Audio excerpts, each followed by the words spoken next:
Every action is a decision and every interaction is a negotiation. But today we will talk to you about decision making, the perils we face, and the remedies that are available to us. Would you give your car to a mechanic who is not trained? Probably not. Would you go to a dentist who is not trained? Probably not. Why not? Because they might mess up your car and your mouth. And also, a trained person is likely to perform better. In that case, what about untrained decision makers? Are they not likely to make some serious mistakes one time or another? If you doubt that, consider these famous bad decisions. This brings us. We all speak of problem solving, but what is problem solving? Let's break it down. Imagine your son has an issue with his foot. Every time he runs, it swells up. That's a symptom. So you take him to the doctor who diagnoses the problem and says that he's got a problem with his arch. He offers you 4 potential solutions: keep the foot in ice, bandage it, wear special shoes, or even engage in surgery. You have to make a decision. Let's say we decide on the shoe option. Then we have to validate that decision and finally implement it. This discussion is limited to item 4 and 5, decision making and decision validation. Because problem solving is not decision making. Problem solving is unique to the problem, to the domain expert. Decision making is unique to the person. It's about human judgment. Imagine you on your way home and the red service engine light comes up. So you take it to your mechanic and he says, let's run a diagnostic test. And then he concludes that you have a gear train problem. Then you ask him, what should I do? He says he can repair it, he could replace with a refurbished unit, or he could install a brand new gear train. While you ponder over it, he comes around and says, your car's knocking a few years, you should consider selling it. Your mechanic solved the problem, but he does not know that your daughter is in college, she could use it for local running, or your mother-in-law could use the car, or you're pretty broke these days. Your mechanic solved the problem, you have to make the decision.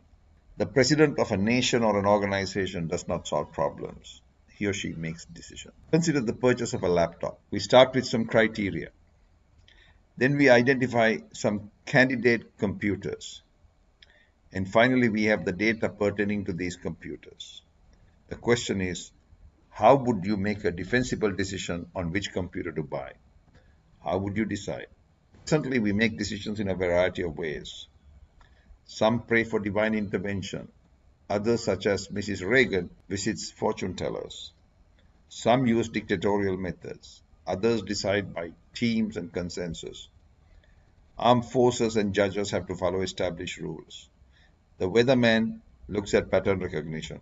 Some of us even resort to tradition and superstition. Some resort to gambling or intuition, experience, logic. Some even postpone and delay, hoping it will go away. Some delegate to others. We are going to look at analytical methods. First, let's test our common sense. Here's a simple problem. Roger, who is married, is looking at Mary. Mary is looking at David, who is unmarried. So the question is a married person looking at an unmarried person? You can say A, B, or C. Think about it. You probably concluded that you need more information. But do you really need more information? What would you like to know? You would like to know if Mary is married or if she's single. If Mary is married, a married Mary is looking at unmarried David. If Mary is unmarried, married Roger is looking at unmarried Mary. So you did not need additional information, but your common sense told you otherwise. Uncertainty and probabilities. All decisions operate in an uncertain environment. So let's consider a simple example. Linda's profession. Linda is 31 years old, single, bright, and outspoken. She graduated in philosophy and music. She always believed, even as a student, that youth engaged in music were not prone to drugs and gang activities. What is Linda's most likely profession given that she could be a bank teller or a bank teller and part-time music teacher? Give it a thought. You might say B, she's a bank teller and part-time music teacher. But is it true? Let's consider this group. The number of males in this group, that is condition 1, will always be greater than the number of males born in this city, satisfying 2 conditions. If that is true, then the likelihood of Linda being a bank teller satisfying 1 condition will always be greater than satisfying the 2 conditions, that is, that she's a bank teller and a music teacher. So the answer should have been A, but we tend to gravitate to B. One final question, the game show. So here is the explanation. Let's consider multiple probabilities. You just got a contract to supply some minerals to a chip manufacturer. Unfortunately, your only available source are 3 West African countries of Angola, Congo, and Liberia. Availability, price, and shipping are identical, but you must only buy from one country because of volume discount. You contact the local embassies and you're told that political instabilities could disrupt supplies. Can you make a common sense decision on the best source? Not really, because they're all equal. You could buy from any one of them. But if you want to narrow this down further, you need to get additional information, such as what about the likelihood of these events happening? That is the event probability. So here are the event probabilities. There is 25% chance of riots in Congo, 30% chance of a coup in Angola, and a 35% chance of a new government in Liberia. Can we now make a common sense decision? Not really. We also need to know the impact of this on our contract. So here we have the impact probability. For Congo, there's a 20% chance there would be no loss. There's a 50% chance we would get 70% of our contract. And there's a 30% chance we would only get 60% of our contract. So now we have a very good idea of the impact of riots in Congo. Similarly for Angola and Liberia. Ladies and gentlemen, we now have 21 data points. Can we now make a common sense decision? Oops, too much information. It's not that we have too much information, it's simply we are not equipped to handle big data. This brings us to the difference between event probability and impact probability. Let's compare a vehicle accident and a plane crash. In the case of the vehicle accident, there could be a 10% chance that you actually have an accident when you go back home today. There's a 50% chance that your car would get damaged. And there's a 20% chance probably you would get injured as well. But in the case of the plane crash, there's a very, very small probability that the plane would crash. But the damage to the plane is 90% certain, and your death is 99% certain. As you can see, EP and IP are extremely important when you deal with uncertainties. What about decisions with multiple criteria? Imagine you just won the US green card lottery and you're planning on moving to a suitable location in the USA. How would you go about deciding on a place to live? So you ask for my help, and we identify some criteria like weather conditions, restaurants, doctors' offices, access to hospitals, air pollution, crime, even access to family. And here I have provided data for 7 cities. These are factual data available on the internet. Can we make a common sense decision? Oops, too much information. Here again, it's not too much information. It's great to have this information. It's just that we don't know how to deal with it. It could be selecting a supplier, hiring an employee, locating a branch office. There are many variations of these. If you think you're in total control of your decision, think again. As you will see, some impose constraints on what options are available to you. Others modify the environment to shape your decisions. Some others actually manipulate your thought process with well-designed techniques. Consider modifying the environment. In the case of manipulation, Yale University invited student volunteers to the fourth floor of their psychology building for an experiment. The students simply had to read a description of a hypothetical person called Joe and evaluate his personality and just check some boxes. But there was a twist. A woman escorted the volunteers up the elevator one at a time, and she simply asked them to hold her cup of coffee while she made some notes. They held the cup only for a few seconds. Half the students got to hold hot coffee, the other half got to hold iced coffee. Students who held the hot coffee rated Joe to be a pleasant, happy, polite person, while those who held the iced coffee were negative about Joe. Yale experimenters are not convinced. In a subsequent test, some volunteers were given ice packs, while others were given hot packs. They were then asked if they wished to receive a gift certificate for a friend or a gift for themselves. How did the students respond? Amazingly, students who held the hot pack asked for the gift certificate for the friend, and those who held the ice pack tended to keep the gift for themselves selfishly. So the recommendations are, at a business meeting, serve hot drinks instead of something cold.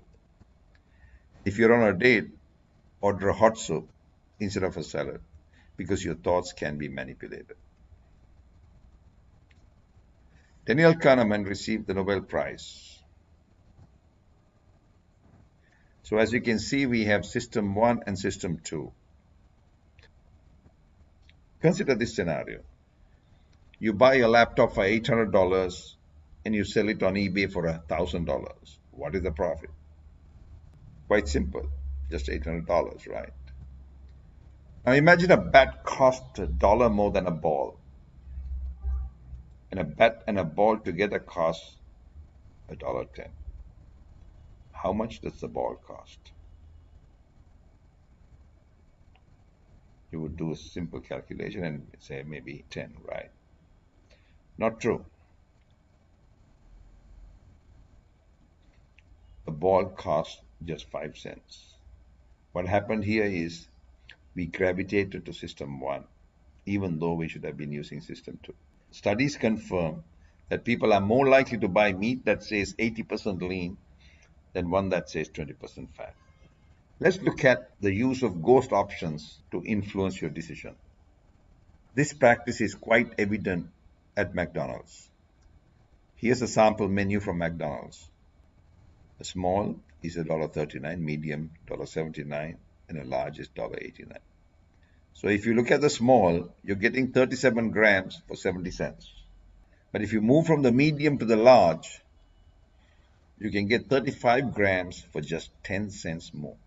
Ladies and gentlemen, the medium fries is a ghost option that McDonald's has placed, knowing fully well that nobody would buy the medium.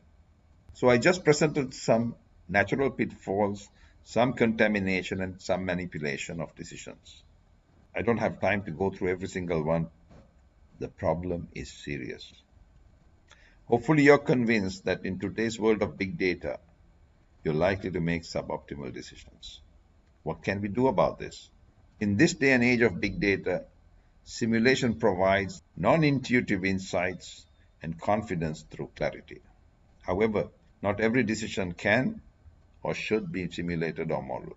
Strategic decisions cannot be modeled easily. Operational decisions can be dealt with through experience, judgment, intuition, etc. Emergency decisions must be quick and decisive. But resource investment decisions of time, money, effort, etc. should ideally be modeled, especially if the consequences are serious. Decision making is part art, which is feelings, and part science, which is dealing with uncertainty. The first step is to start with an objective. Then find your candidates or likely solutions. And finally, use whatever technique you know to make the decision. Our advice is to consider criteria before you make any decision. Criteria are factors that influence the decision. Now that you have C and C, you need a process to make the decision. The quality of the decision will depend on several factors. However, the outcome depends on the implementation as well. So do not judge the quality of a decision by the outcome, because it depends on the implementation as well. I teach negotiating as well because the decision maker has to negotiate with the problem solvers, the information providers, the implementers, people impacted, and the manager with the budget, the authority, and the desire. That is why I say that every action is a decision and every interaction is a negotiation. For multi-criteria decisions, we have developed a 7-step approach. Clearly define your objective. Identify all relevant criteria. Conduct criteria segregation. Identify all available candidates. Gather information and create a judgment table. Assign weights to obligatory criteria. And then rank the candidates. As you can see, I have the letters AHP against step 3, 6, and 7. This stands for the analytic hierarchy process. Criteria is the driver. Imagine you're buying a home. What criteria would you consider? There are plenty of them. What about criteria for buying a car? What about criteria for locating a branch office? Which university should you select? What about a small business? And of course, selecting a partner is far more complicated than we would like to admit. Too many criteria are counterproductive. We need to find a way to select the most relevant criteria and to determine the significance of each criteria. So we use AHP for this. And finally, we rank the candidates again using AHP. So thus we need a process. That's what a golfer relies on. The pairwise comparison technique is also known as the multi-criteria decision analysis. Those not familiar with AHP are likely to question its validity and its reliability. Some might even wonder if it has been used in industry. If you Google AHP, you will see at the last conference 90 papers were presented and 19 countries participated. There are many applications of AHP cited on the internet. So let me explain the AHP technique. Hopefully, by now, you're convinced that without a robust technique, you're likely to make some serious mistakes. The AHP complete solution involves serious mathematics, but you don't have to deal with the mathematics. Our free software is available for you to make these decisions. Considering only a pair of elements, we express the dominance of one over the other using a scale. In the case of buying a home, you might consider the price and distance to work. So we want to know which one is more important to you on the scale of dominance. Are they equally important?